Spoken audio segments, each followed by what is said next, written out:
Қайырлы күн баршаңызға достар, сіздермен Мерей, менің каналыма қош келдіңіздер. Каналыма жазылуды ұмытпаңыздар. Бүгін мен сіздерге жұмсақ булочкилердің рецептін ұсынамын. Алдымен біз ыдысқа жылы су құямыз, оның үстінен жылы сүт құямыз.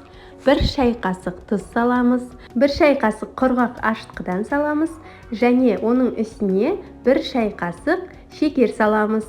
Барлығын жақсылап венчиктің көмегімен араластырамыз. Бір келкі болғанша, яғни біздің тұзымыз бен шекеріміз ерігенше араластырамыз. Араластырып болғаннан кейін сұйық май құямыз. Оның үстіне електен өткізілген ұнымызды салып, мен барлығын салмадым бірінші. Кішкене қолымызбен илеп алып, ары қарай барлық ұнды салып, қолымызбен қамыр илейміз. Біздің қамырымыз жұмсақ болып шығады.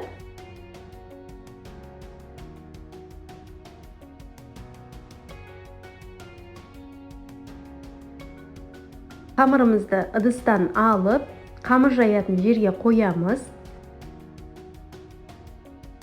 Қамырды қойғаннан кейін 6 бөлікке бөліп аламыз. Мен сияқты құралдың көмегімен немесе пышақтың көмегімен теңдей етіп 6 бөлікке бөлеміз. Қамырды бөліп алғаннан кейін тақтайға кішкене ұн себелеп, қамырларымызды бір-бірден алып, видеодағыдай бір-біріне біріктіреміз. Міне достар, осылай жасаңыздар. Қамырларымыз дөңгелек болуы тиіс.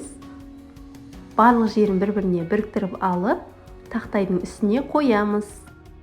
Барлығын осылай жасап шығамыз. 6 қамырды да барлығын осылай жасап шығамыз. Қамырымыз өте жұмсақ, өте нәзік біздің қамырымыз. Достар, міндетті түрде жасап көріңіздер. Бұл рецепт сәтті шығатын рецепт. Барлық қамырды қойып алғаннан кейін үстінен пакет жауып, оның үстінен майлық жауып, 10 минутқа қойып қоямыз. 10 минуттан кейін алып, қамырымызды бір-бірден оқтаудың көмегімен дөңгелек етіп жайып шығамыз. Арасына қосатын сары майды ертіп аламыз, оның үстінен кішкене сұйық май қосамыз. Барлық керек ингредиенттерді мен осы видеоның астында описание деген бөлім болады, сол жерге жазып қоямын. Жақсылап араластырып, қамырымызды алып жая бастаймыз. Біртіндеп қамырларымызды алып, міне осылай қолымыздың көмегімен дөңгелетіп аламыз. Қамырымыз өте жұмсақ, нәзік болып шығады. Оқтаудың көмегімен дөңгелек қамыр жайып аламыз. Бұл жерде ұн себудің қажеті жоқ, ұнсыз өзі әдемі жайылады қамырымыз.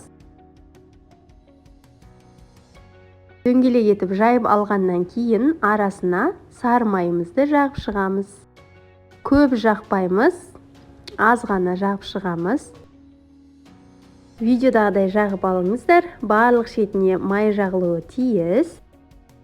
Майымыз жағып алғаннан кейін қамырымызды 2 бөлікке пышақтың көмегімен бөліп алып, міне видеодағыдай бір-біріне біріктіріп жинап шығамыз. Жасалу жолы өте оңай, міндетті түрде сіздер де жасап көріңіздер. Міне осылай бір-біріне біріктіріп алғаннан кейін қамырымызды гүл тәрізді етіп ораймыз. Міне видеодағыдай жасаңыздар. Шеткі қамырдың астына қалдырамыз. Яғни булочкамыздың астына қалдырамыз. Табаға пергамент қағазын төсеп, барлық жасап алған гүл булочкаларымызды қойып шығамыз. Міне достар, өте оңай жасалынады. Егер түсінбей жатсаңыздар, видеоны қайтадан көрсеңіздер болады.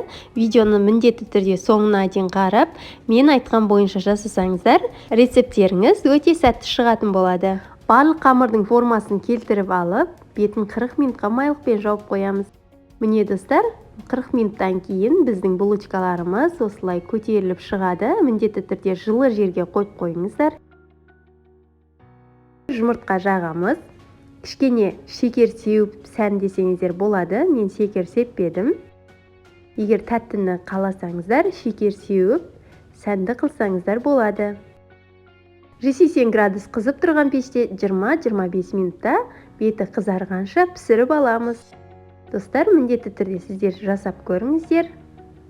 Міне достар, біздің булочкилеріміз дайын, өте дәмді болып шықты, арасы толықтай пісіп шығады. Ең бастысы құрамы қарапайым, үй жағдайында жасалынады. Достар, егер менің каналыма жазылмаған болсаңыз, осы жерде жазылып, басқа да видеоларымды көруіңізді сұраймын. Міне арасы толықтай пісіп шығады, өте жұмсақ болады. Жақындарыңызға жасап беріп қуантыңыздар достар. Астарыңыз дәмді болсын, хош сау болыңыздар.